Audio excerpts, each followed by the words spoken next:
alhamdulillahirabbil alamin wassalatu wassalamu ala asrofil anbiya wal mursalin wa ala Muhammad wa ala alihi wa sahbihi ajma'in amma ba'du. Segala puji bagi Allah yang hingga detik ini rahmat dan nikmatnya kita rasakan, kita gunakan bagi sebesar-besar kemanfaatan hidup kita. Salawat dan salam senantiasa kita sampaikan kepada Rasulullah, kepada keluarganya, para sahabat, dan tentunya kepada penerus perjuangan beliau. Sobat-sobat, kita bersama lagi di channel saya, channel Endang Jaya Putra, channel dakwah dan pendidikan. Sobat-sobat, kali ini saya ingin membicarakan mengenai Al-Quran. Bagaimanakah caranya kita bermesraan dengan Al-Quran, sehingga Al-Quran ini benar-benar menjadi pedoman kita dalam meniti kehidupan di dunia sampai di akhirat nanti.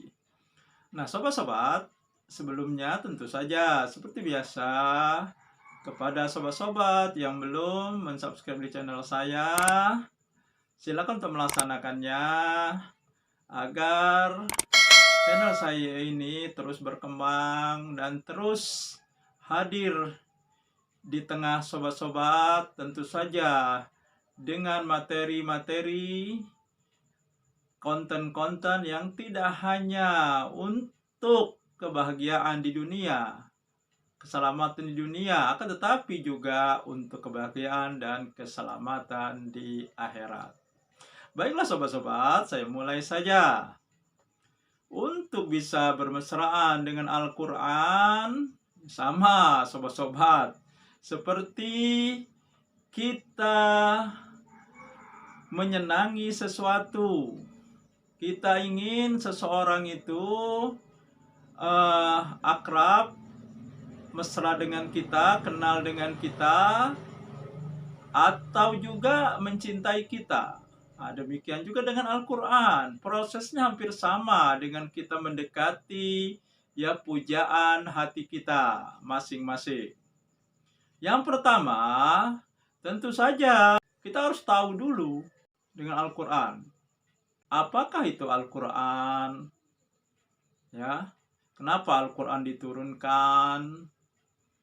Dan untuk siapa? Setelah kita tahu, tentu saja kita ingin mengenalnya. Nah, untuk mengenal seseorang, kita harus rutin, harus selalu berinteraksi, berhubungan dengan orang tersebut. Nah, dengan Al-Quran juga seperti itu. Kita harus punya interaksi, kita harus punya hubungan, kita harus selalu berdialog dengan membacanya. Kita baca Al-Quran, sehingga Al-Quran ini dekat dengan kita. Kita tidak hanya tahu, tetapi juga mulai kenal dengan Al-Quran. Mulai merasakan pengaruh Al-Quran kepada diri kita.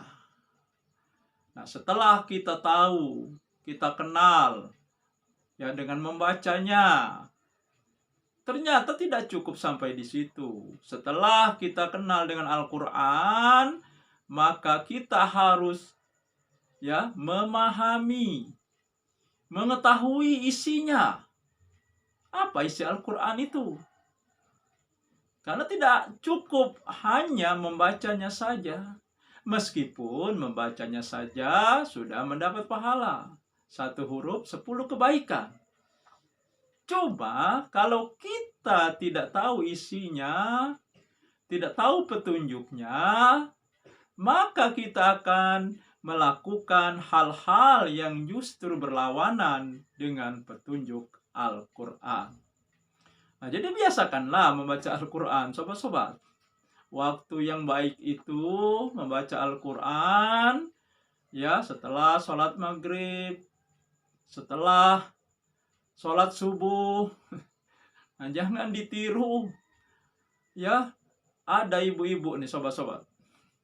Ibu-ibu ini sedang nonton sinetron. Sedang nonton film-film, barangkali film-film India namanya ibu-ibu. Nah, biasanya ketika maghrib mulai berkumandang, nah ibu-ibu ini biasanya belum langsung ya ambil wudhu, karena dia lagi asik nonton ya, lagi asik nonton film. Nah, anaknya juga bersama anaknya kebetulan masih usia-usia ya 5 tahunan lah ya. Nah ketika iklan, sang ibu ini mulai ya menuju kamar mandi, mengambil wudhu dan seterusnya. Nah setelah selesai wudhu, film ini main lagi ternyata. Nah, belum dia sholat, dia jinguk dulu. Setelah iklan dia mulai sholat ya, sholat maghrib. Kemudian setelah selesai sholat maghrib ya, dia membuka Al-Quran, membaca Al-Quran. Anaknya ini masih nonton di depan televisi. Nah, sang ibu mulai membaca Al-Quran. A'udzubillahi minasyaitonirrajim. Bismillahirrahmanirrahim. Alif Lam Mim. Tiba-tiba anaknya ngomong, Bu, filmnya sudah main. Shadaqallahul azim. Nah, selesai sang ibu tadi membaca Al-Qur'annya, sobat-sobat, baru Alif Lam Mim dia baca. Karena dengar dari anaknya, filmnya sudah main lagi. Selesai baca Al-Qur'annya, nonton kembali. Nah, ini jangan ditiru, sobat-sobat. Ya, nah maka sebaiknya ketika maghrib, ya, matikanlah televisi. Nah, dan lakukanlah kegiatan-kegiatan. Kalau anaknya disuruh belajar atau membaca Al-Quran, ya, ibu-ibunya, orang tuanya juga seperti itu. Ya, kalau televisi masih terus, ya, tidak dimatikan, itulah yang terjadi. Jadi ibadah kita tidak khusyuk. Nah, yang langkah berikutnya setelah kita tahu, kenal, memahami, ya. Nah, tentu saja kita harus memperhatikan, mentadaburi apa yang diperintahkan Al-Quran. Bagaimana akibat kalau kita tidak mematuhi Al-Quran? Karena di Al-Quran itu diinformasikan oleh Allah kehidupan orang-orang masa lalu yang akan menjadi ibrah, menjadi contoh, dan kehidupan di masa depan ketika yang akan terjadi pada orang-orang di dunia ini, ya, ketika di akhirat nanti. Orang yang tidak mematuhi Allah, mendustakan Al-Quran, dia akan mendapat siksa yang berat. Sebaliknya, orang yang memperhatikan Al-Quran, bermesraan dengan Al-Quran, akrab dengan Al-Quran, maka Al-Quran itu akan menolongnya. Karena Al-Quran nanti akan dijadikan makhluk oleh Allah dan mencari orang-orang yang mau membaca Al-Quran, memahami isinya, dan mengamalkannya. Akan ditolong oleh Al-Quran. Bagi yang tidak mendapat pertolongan itu. Dan ingat, sobat-sobat, kehidupan kita yang sebenarnya adalah di akhirat. Di dunia ini kehidupan sementara. Yang abadi itu di akhirat. Pilihannya cuma 2. Surga atau neraka. Sengsara di dunia ini, sesengsara apapun, semuanya akan berakhir dengan nyawa kita dicabut oleh malaikat maut. Akan tetapi kesengsaraan di akhirat itu selamanya. Di neraka selamanya, abadi. Di surga juga seperti itu. Jangan menjadi orang yang bodoh. Kita korbankan waktu kita, tenaga kita, pikiran kita untuk mencari dunia yang akhirnya tidak bisa menolong kita. Hanya amal ibadah kita yang bisa menolong kita. Harta sebanyak apapun, jabatan setinggi apapun, kekuasaan yang banyak tidak bisa menolong kita. Hanya amal ibadah kita yang bisa menolong kita nanti. Perbandingan hidup di dunia dengan di akhirat adalah 1 hari di akhirat sama dengan 1000 tahun di dunia. Umur kita tidak ada yang sampai 1000 tahun. 500 tahun juga tidak ada. 100 tahun juga sudah sangat sulit. Dan kalau sampai umur seperti itu juga kenikmatan sudah tidak bisa kita rasakan. Gigi sudah habis, mata sudah tidak awas lagi.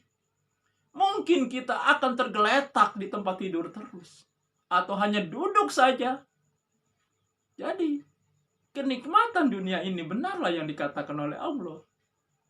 Wa mal hayatud dunya illa mataul gurur. Bahwa kehidupan dunia ini hanya kesenangan yang menipu. Nah, jadi sobat-sobat, dengan kita memahami Al-Quran, tahu, kenal, memahami Al-Quran, maka kita akan bisa diselamatkan.